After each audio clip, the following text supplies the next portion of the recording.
Denise Olsen. Please welcome her to the stage.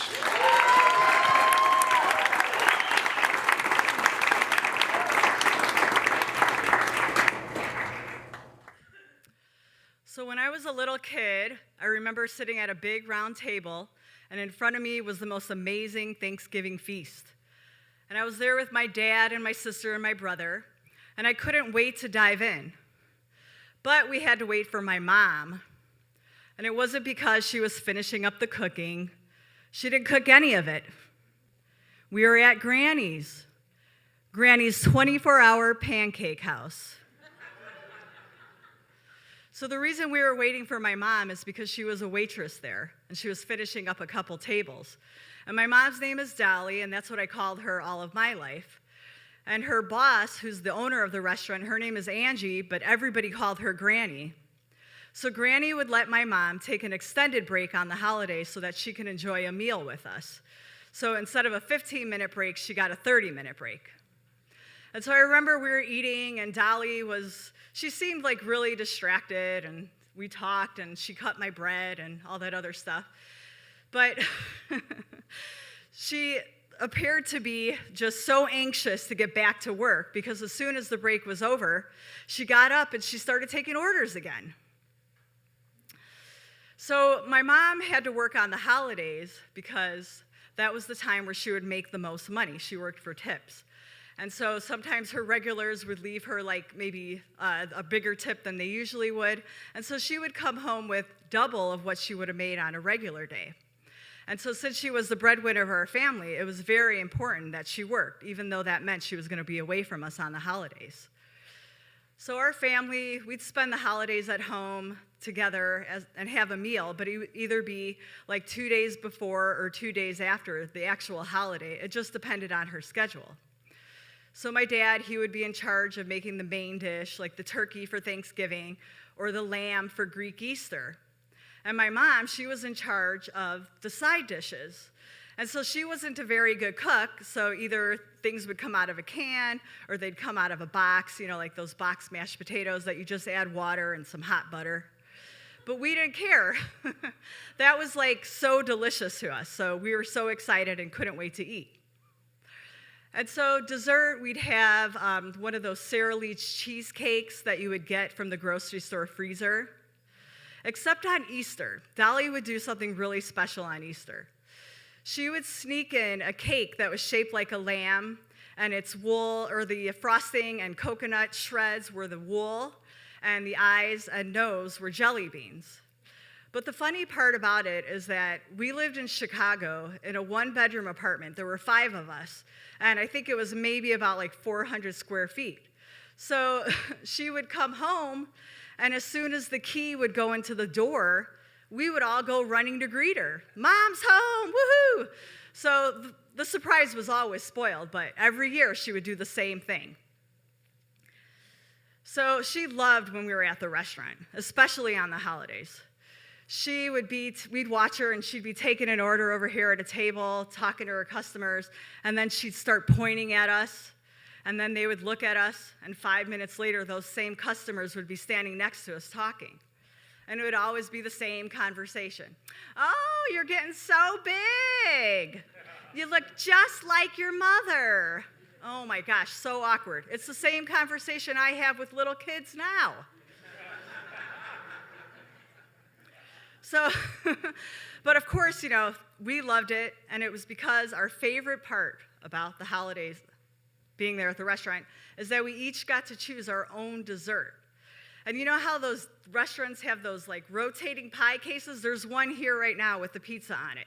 But there was like glass shelves that would rotate around, and then mirrors and lights. And the desserts just looked so amazing. So there was like pumpkin pie with whipped cream, and then like chocolate pudding in one of those like really cool parfait glasses. And my favorite, chocolate cream pie. So of course, that's what I would always get. So Dolly was like the best waitress, okay? She had a smile on her face all the time. She could carry the plates up and down her arms. And she loved coffee, so like those coffee cups were always full. And I remember her saying that after the end of the meal, she would go and clear off the tables as quick as she could because she wanted her customers to sit and relax and continue talking and enjoying themselves and not have to think about those plates being in the way. And she looked so good when she worked. So I would watch her get ready, and she would be standing in her tiny bathroom, and her false teeth would be sitting in a cup on the bathroom counter. And she had this dyed blonde hair that she would curl so the curls would come in this way. And then she'd spray her Aquanet hairspray all over her hair. Then she'd do up her face, and she always wore this super bright red lipstick. And that lady never took the lipstick off. And the one thing that I always remember is she would be eating corn on the cob with that damn lipstick on. And as soon as she was done, that corn looked like it had just got made out with.